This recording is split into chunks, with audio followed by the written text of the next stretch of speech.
Assalamualaikum teman-teman sahabat petani, pemirsa sahabat petani Lampung YouTube channel.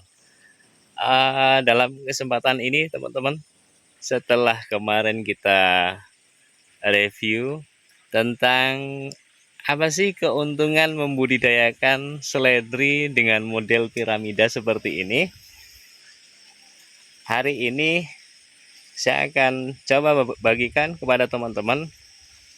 Paling tidak ada 5 hal ya yang perlu sekali kita perhatikan kalau kita mau membudidayakan tanaman seledri dengan model piramida seperti ini. Dan mungkin ini juga nanti akan jadi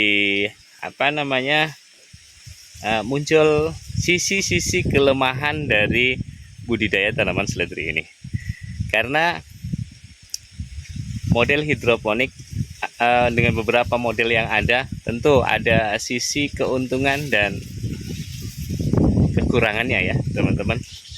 Makanya nggak adil ya, atau nggak fair kalau kita kemarin sudah bahas tentang apa sih keuntungan membudidayakan tanaman seledri dengan sistem ini, tanpa saya sampaikan ke teman-teman apa sisi kekurangannya dan apa hal-hal apa yang perlu diperhatikan dalam membudidayakan dengan model piramida. Buat teman-teman yang ingin tahu, simak video ini sampai selesai. Baik teman-teman sahabat petani, jadi kalau kita mau membuat modul hidroponik piramida seperti ini, yang pertama yang perlu kita perhatikan ketika kita mau membangunnya itu kemana arah menghadapnya gitu ya. Jadi kalau kita membuat modulnya ini menghadap timur dan barat, otomatis kan sinar matahari bisa full ya teman-teman ya, full bisa mengenai semua modul piramida. Apalagi misalnya seperti ini ya, ada 3 modul.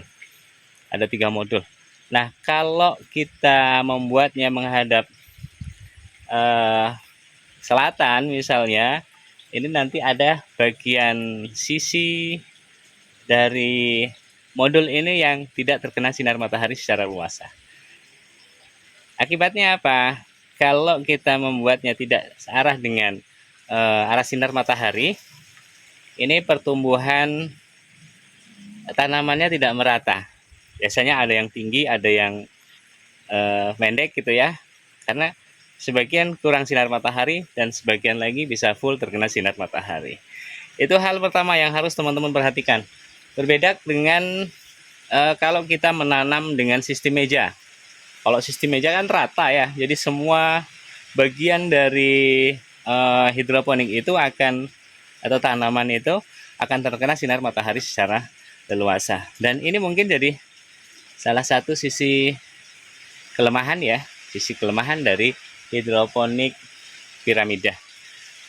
Jadi kita tidak bisa semaunya gitu menghadapnya kemana.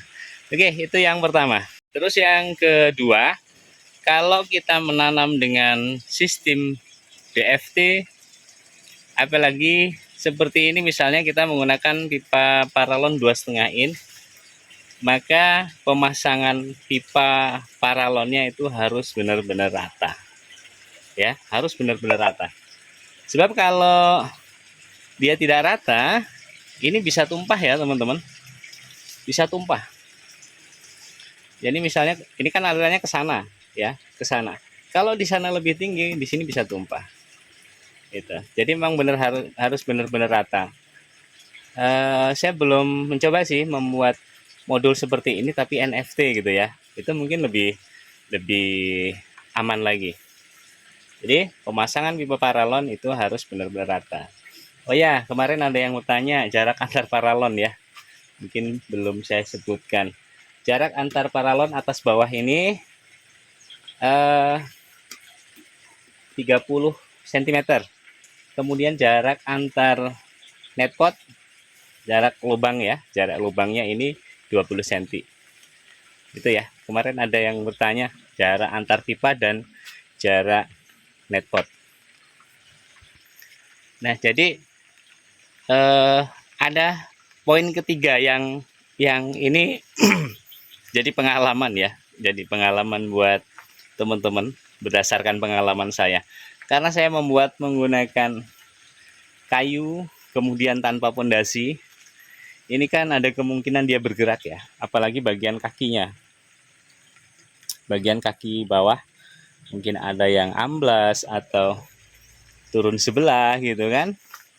Ini kan otomatis instalasinya bergeser nih ya, berubah gitu.